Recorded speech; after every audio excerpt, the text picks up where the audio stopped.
آج بھی میں دعوت دیتا ہوں، آج تو سوشل میڈیا کا زمانہ ہے، میری یہ دعوت قبول کریں علماء دیوبند یا جو بھی، میں آپ سے اتحاد کر لوں گا، سینے سے سینہ لگا لوں، لیکن صرف یہ باتوں سے تم انکار کر دو اور کہو کہ وہی عشق رسالت ہمارے اندر ہے جو سیدنا ابو بکر صدیق میں تھا، سیدنا عمر فاروق میں تھا، عثمان ابن عفان میں تھا، حیدر کرار میں تھا۔ میں آج انصاف کے ساتھ عرض کرنا چاہوں گا، آج جو دیوبند ہے یا جو دیوبندی ہے،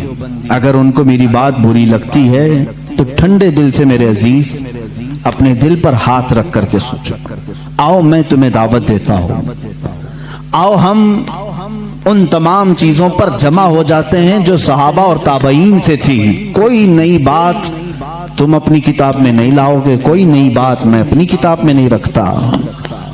آؤ اتحاد کرو، میں اس اتحاد کا اعلان کرتا ہوں، لیکن جو نئی باتیں آئی اس کا تم انکار کرو گے، علل اعلان کرو گے اور یہ بھی کہو گے کہ ہم ان سے دور ہیں۔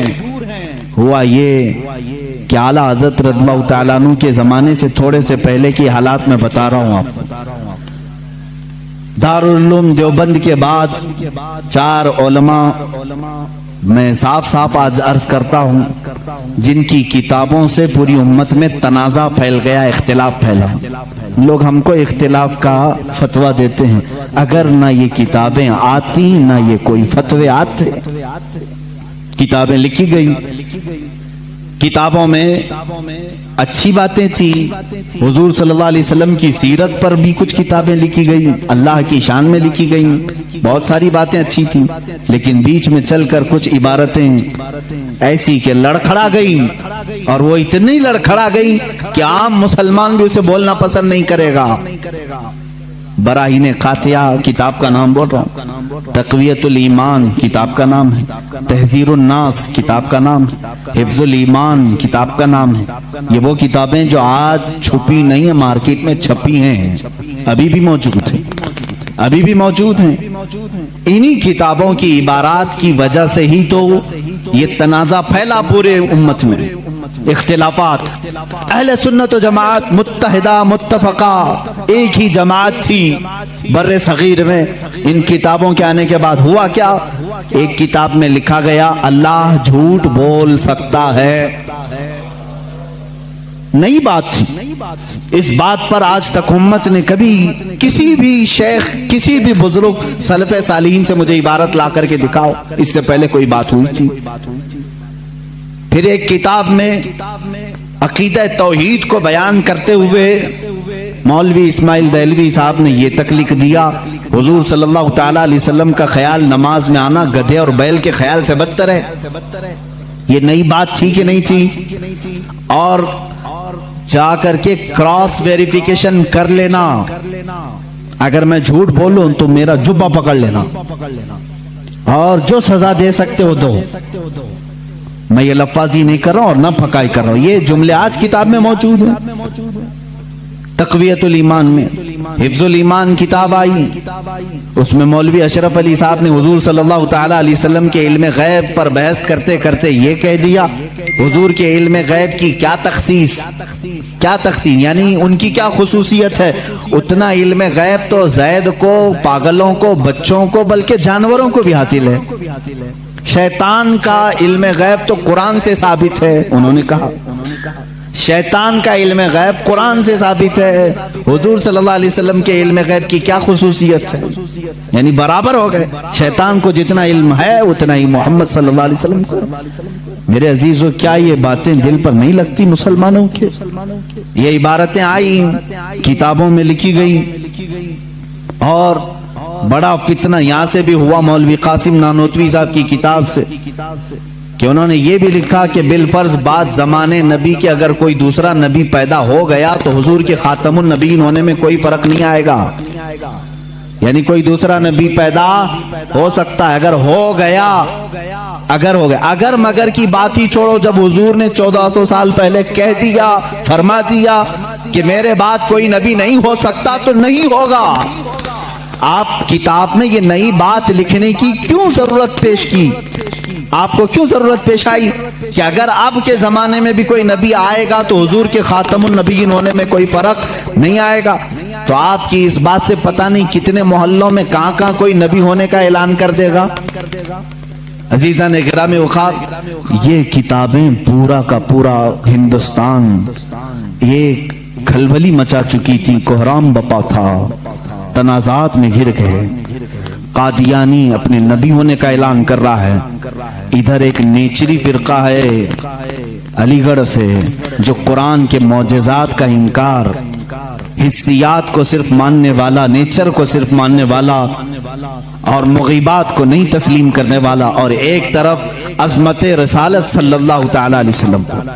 رسول کریم صلی اللہ تعالی علیہ وسلم کے متعلق یہ سارے جملے آ رہے ہیں۔ چلو 100 سال کا عرصہ گزر گیا، آج بھی میں دعوت دیتا ہوں، آج تو سوشل میڈیا کا زمانہ ہے، میری یہ دعوت قبول کریں علماء دیوبند یا جو بھی، میں آپ سے اتحاد کر لوں گا، سینے سے سینہ لگا لوں، لیکن صرف یہ باتوں سے تم انکار کر دو اور کہو کہ وہی عشق رسالت ہمارے اندر ہے جو سیدنا ابو بکر صدیق میں تھا، سیدنا عمر فاروق میں تھا، عثمان ابن عفان میں تھا، حیدر کرار میں تھا، رضوان اللہ تعالی علیہ مجمعین۔ جو مشائخ اہل سنت نے ہمیں محبت رسول اور تعظیم رسول سکھایا ہے اسی پر ہمارا اتفاق ہے، آؤ میں سینے سے سینہ لگانے کو تیار ہوں۔ ہم کون سا اختلاف چاہتے ہیں آپ سے؟ ہم کون سا اختلاف چاہتے ہیں؟ ہمارا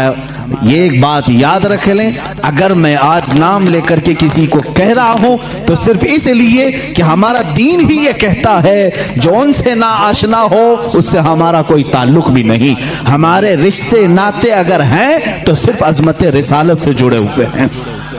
جو نبی کا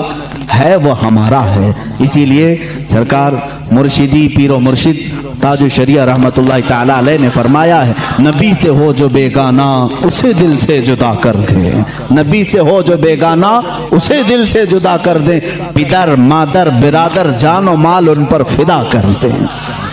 اسی وقت ایمان کو پہنچو گے، اسی وقت ایمان کو پہنچو۔ اب یہ حالات میں بتا رہا ہوں آپ کو، انڈیا کے، ہندوستان کے، اکھنڈ بھارت کے حالات، مسلمانوں میں تفرقہ پیدا کیا انگریز، اور انہوں نے اپنے مال، اپنی حکومت، اپنی سلطنت کو پھیلانے کے لیے، بہادر شاہ ظفر کا قتل ہو چکا تھا، اس کے بعد علماء حق نے محسوس کر لیا کہ انگریز درمیان امت تفرقہ ڈال کر اپنی کرسی سنبھالنے کی کوشش کر رہا ہے، تو وہ مرد مجاہد علامہ فضل حق خیر آبادی رحمت اللہ تعالی علیہ نے دلی کی جامع مسجد سے فتویٰ صادر فرمایا کہ انگریز ہندوستان کا دشمن ہے، ان سے قتال کرنا فرض ہے مسلمانوں کو۔ اسی فتوے کی بنیاد پر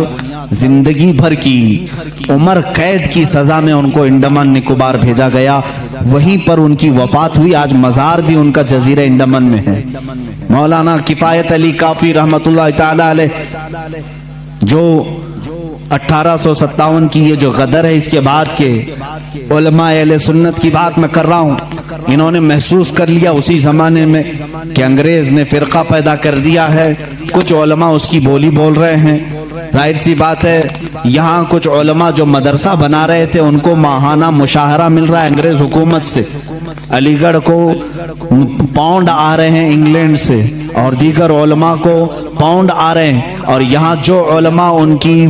ان خرافات کو بیان کر رہے ہیں ان کو پھانسی پر چڑھایا جا رہا ہے۔ مولانا کفایت علی کافی رحمت اللہ تعالی علیہ جن کے اعلیٰ حضرت بھی بڑی عزت فرمایا کرتے تھے، وہی کفایت علی کافی جنہوں نے اپنی ایک نعت میں کہا تھا، کوئی گل باقی رہے گا نہ چمن رہ جائے گا، پر رسول اللہ کا دین حسن رہ جائے گا، اطلس و کم خواب کے پوشاک پہ نازاں نہ ہو، اس تنے بے جاں پہ خاکی کفن رہ جائے گا۔ یہ جو نعت انہوں نے لکھی تھی اس وقت جب آپ کو پھانسی کے پھندے پر چڑھایا جا رہا تھا، یہ مولانا کفایت علی کافی، پھر مولانا عنایت احمد کاکوروی رحمت اللہ تعالی علیہ جن کو جیل کی سلاخوں کے پیچھے انگریزوں نے بند کیا، اس ایک عالم ربانی نے